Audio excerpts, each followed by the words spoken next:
ये भारतीय वायुसेना के शहीद फ्लाइट लेफ्टिनेंट सिद्धार्थ यादव की अंतिम विदाई है।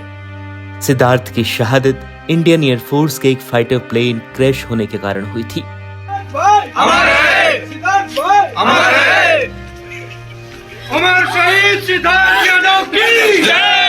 फिर जब सिद्धार्थ की अंतिम विदाई निकली तो उनकी मां बेटे का माथा चूमने लगी। वो अपने बेटे से नजरें ही नहीं हटा रही थी, न उसे वहां से विदा कर रही थी। उनकी आंखों में आंसू थे, वह बिलख रही थी, लेकिन नियति ने उनके बेटे को हमेशा के लिए उनसे दूर कर दिया। वहीं दूसरी तरफ सिद्धार्थ की 10 दिन पहले सगाई हुई थी।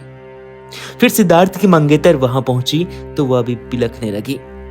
उसका तो घर बसने से पहले ही सब कुछ उजड़ गया था। जिस जिंदा दिल इंसान के साथ उसने जिंदगी बिताने के सपने देखे थे, वह एक तकनीकी खराबी की वजह से चूर चूर हो गए। भारतीय वायुसेना में फ्लाइट लेफ्टिनेंट पद पर तैनात सिद्धार्थ यादव का 9 साल पहले एनडीए में चयन हुआ था। सिद्धार्थ ने 2016 में एनडीए की परीक्षा पास की थी, जिसके बाद 3 साल तक कठिन ट्रेनिंग के बाद उनका चयन भारतीय वायुसेना में फाइटर पायलट के तौर पर हुआ था। लेकिन देश सेवा करते करते सिद्धार्थ वीर गति को प्राप्त हो गए हैं। हरियाणा के रेवाड़ी के रहने वाले सिद्धार्थ की बीते 23 मार्च को ही सगाई हुई थी। उनका पूरा परिवार शादी की तैयारियों में लगा हुआ था। 2 नवंबर को उनकी शादी की तारीख तय की गई थी, लेकिन एक झटके ने, एक तकनीकी की खराबी ने सिद्धार्थ के पूरे परिवार के सपने तोड़ दिए। गुजरात के जामनगर में 2 अप्रैल को जो हुआ, उसने सिद्धार्थ को हमेशा के लिए उनके अपनों से जुदा कर दिया।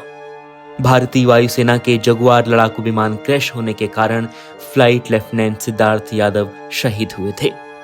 और फिर बाद में बताया गया कि जगुआर में कुछ तकनीकी खराबी थी, जिसके कारण उनका लड़ाकू विमान क्रैश हुआ था। देश के लिए जान गंवाने वाले ऐसे बहादुर जवानों को हमारा शत शत नमन। News report इंडिया.com।